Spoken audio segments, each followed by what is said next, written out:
If God created Satan as a perfect being, where did his wickedness come from? If God is perfect, how could evil enter our world? Where did Satan's initial desire for wickedness come from?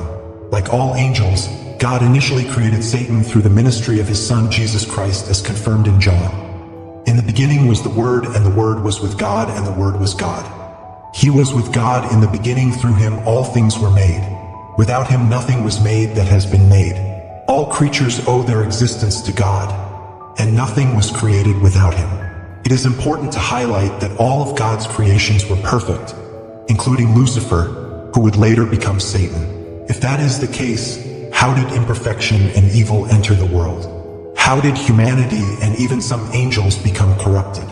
How did Satan become malevolent? Today we will reflect on these questions. The fall of Satan from grace is truly remarkable. To understand this, let us hear how the prophet Isaiah spoke about the origin and fall of Satan. How you have fallen from heaven, O morning star, son of the dawn. You have been cast down to the earth, you who once laid low the nations. You said in your heart, I will ascend to heaven. I will raise my throne above the stars of God. I will sit enthroned on the Mount of Assembly, on the utmost heights of Mount Zaphon. I will ascend above the tops of the clouds. I will make myself like the Most High. But you are brought down to the realm of the dead, to the depths of the pit. Ezekiel painted an even more surprising picture of Satan's original perfect state and his fall into the abyss. He said of Satan, You were in Eden, the garden of God. Every precious stone adorned you.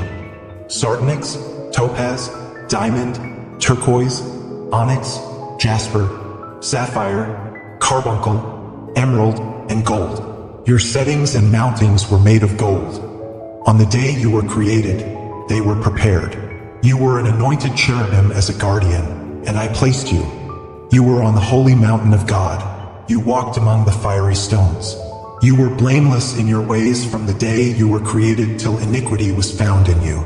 Through your widespread trade you were filled with violence, and you sinned.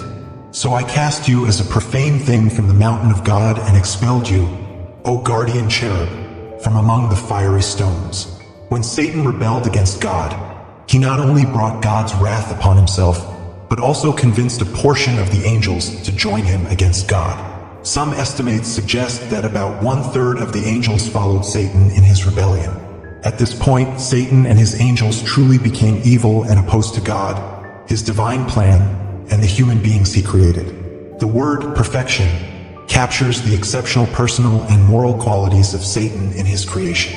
He was not only full of wisdom, but also radiated stunning beauty. He possessed the seal of excellence, being perfect in beauty and blameless in his ways from the day of his creation. Both Isaiah and Ezekiel testify that he held the highest position among all created beings in the universe. It is also clear that he had a special and close relationship with God. He resided on God's holy mountain, which symbolizes the place of God's visible glory. However, without explicitly explaining how it happened, the account reveals that iniquity was found in this supposedly perfect angel. How did this happen? The best clue can be found in Ezekiel.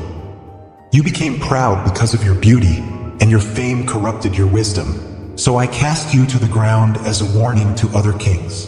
Due to Satan's proud and self-centered nature, his wisdom was overshadowed. He became obsessed with himself, pondering on his own beauty instead of focusing on the glory of God. This led to his downfall. This story highlights the danger of pride and self-obsession. In Luke, Jesus described witnessing Satan's fall from heaven like lightning. To fully understand what Jesus meant, let us examine the context in which he made this revelation. It was when 70 disciples returned after Jesus had sent them to preach and prepare the way for Jerusalem. Upon their return, they were filled with joy and perhaps personal pride. They reported to Jesus, Lord, even the demons submit to us in your name. It was then that Jesus warned them against pride, saying, I saw Satan fall from heaven like lightning. Jesus was cautioning against excessive pride. He was indicating that their delight in having authority over demons should not lead them to excessive pride. Pride is a sin that can lead to other sins, just as excessive arrogance caused the fall of Lucifer and his expulsion from heaven. The disciples should be cautious to avoid this danger in their ministry.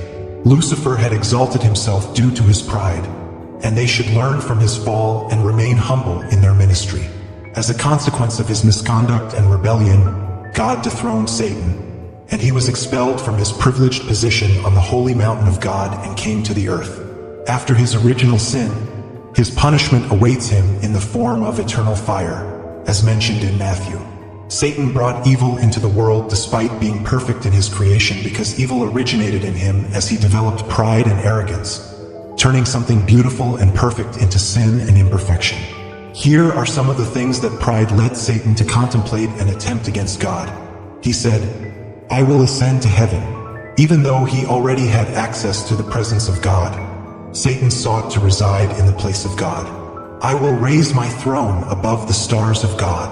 The reference to the stars symbolizes the angels, and Satan desired to elevate his authority above other celestial beings. "I will sit on the Mount of Assembly." This indicates that Satan aspired to rule over all matters. "I will be like the Most High." This statement represents the pinnacle of his self-assertion and rebellion, showing his audacious ambition to be equal to God. Due to the rebellion caused by his pride and self-absorption, Satan's personality underwent a profound change, going from perfect to imperfect. The holiness he once obtained from his Creator was lost, and corruption took its place. The exact moment of Satan's fall is not explicitly revealed in the Bible. However, we can deduce a time frame based on biblical evidence. At some point after the original creation of the heavens and the earth, Satan and his angels fell. It remains uncertain whether Satan fell before or after the creation of humanity, but it is clear that his fall occurred before Genesis, where the temptation of Adam and Eve is recorded. Satan successfully deceived and seduced some angels to join him in his rebellion, leading to their permanent moral decay. After this seduction, there was no turning back for them, and they were condemned to existence of sin and destruction. The book of Revelation symbolically describes how a third of the stars of heaven, representing the angels, were swept away by the dragon, Satan, in his attempt to thwart God's plans. It is crucial to remember that the same Bible that records the origin and existence of evil also portrays God as completely just and perfect in all his ways.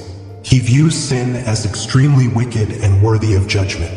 God neither promotes nor perpetuates sin, as stated in James. No one when tempted should say, "I am being tempted by God." For God cannot be tempted by evil, and he himself tempts no one. Temptation does not come from God but arises from our own weaknesses. God is beyond temptation, and he does not tempt anyone.